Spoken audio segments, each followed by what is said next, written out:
Now, the common mistake that people have when they take the rocker box top off is these are what they call copper asbestos washers, and they're quite unique to David Brown's. In that, if we look at them carefully, a new one, you can see that it's copper, and then, well, it used to be asbestos, but obviously I would imagine modern materials now have replaced asbestos. And that, if you look, it's got a flat side at the top, and if we get another one, there are 4 on this, if you look at the other side, it's domed. So that is the correct position that it wants to come off, because if you look on the actual rocker cover itself, it is dished around there, and that is the flat part. Now, a lot of people just tend to put copper washers on, and they'll find out, or Doughty washers, which is like a metric bond, a bonded seal, if you like, a piece of washer with rubber on the inside, but they don't seal effectively, because this is the idea of it, is that compresses and conforms to the right shape on the rocker cover, and so you don't get, and it is quite unique, that, to David Brown tractors. So whenever you're changing a rocker cover, always have some to those to hand. Sometimes you can get away with using the old ones again if they've not been too badly compressed. But as I say, wherever, don't just tend to put on copper washers or steel washers, because otherwise your rocker cover will leak. I don't really like using adjustables, but now under here, this is the breather pipe we're taking off. Now, this vents the exhaust, the blow-by gases which are generated in an engine, and it's fed into the chassis. On a normal petrol car engine, what you tend to find is, we'll just remove that exhaust out away for a minute. What you tend to find on most petrol engines or car engines is this pipe tends to feed into your air filter system, which tends to dirty up the air filters. But on tractors, generally, it's kept out of the way. Now, what you'll find under here is, on a lot of tractors, they usually have a filter in there which stops oil dribbling out of your drain pipe, which goes into your chassis. But in a lot of tractors, that's usually been omitted, been thrown over the hedges, actually. So we'll take that off now. To get his rocker cover off, you usually want a screwdriver, just to, because the gasket itself will be quite stiff. Take all these copper washers off as well, because they tend to make it bind. In fact, that's a good example. Somebody hasn't used one of those copper asbestos washers. They've used a fibre washer.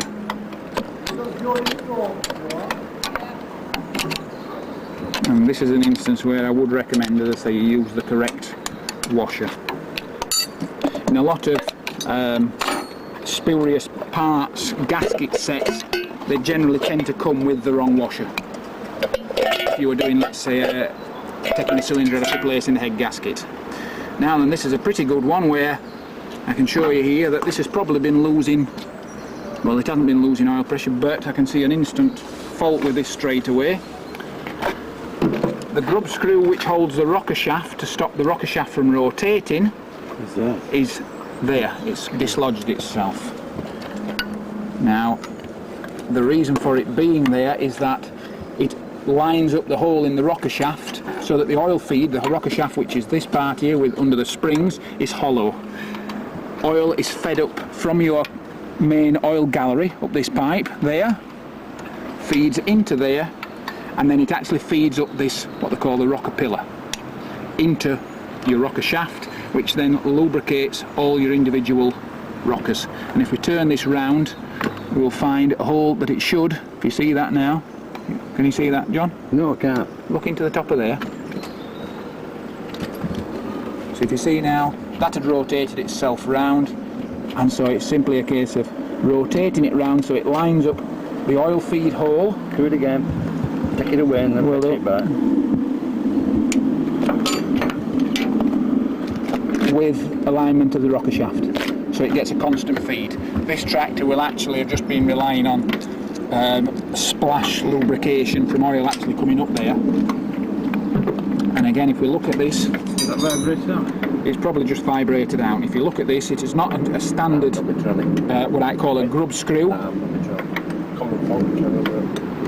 Club's top, blows it over into. Just a minute, I was just talking. Sorry. It's got an actual cone on the bottom, so it's not just a standard grub screw, and that's obviously to locate it into the rocker shaft itself to stop it from turning.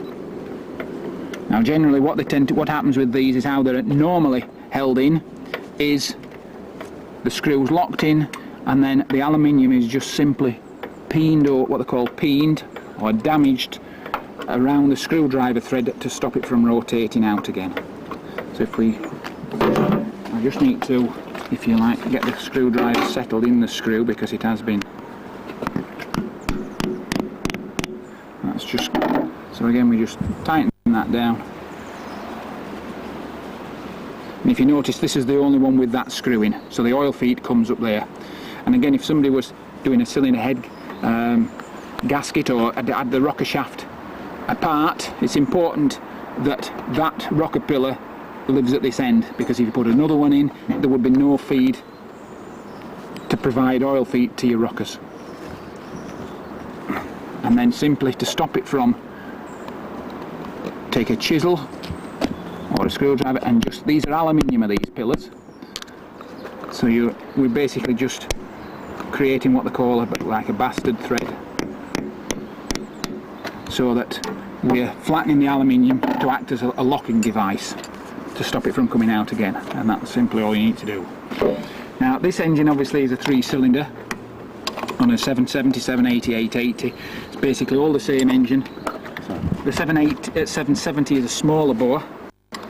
These are 3 5/16 inch bore on these tractors, which gives it a displacement of 2.7 litres. On the 770 they actually fit a dry sleeve into the cylinder bore to reduce the size of the engine, so it only has an output of 38 horsepower on the 770. The 780 and 880, it is the same engine, and it produces 46 horsepower. When they brought the 1190 out in at Smithfield 79, or should I say when they were for sale in 1980, they actually upped the rated power of the 3-cylinder engine to 48 horsepower in the 1190s. And that was simply done by fueling on the injector pump. So there are several ways that you can actually set the tappets on an engine.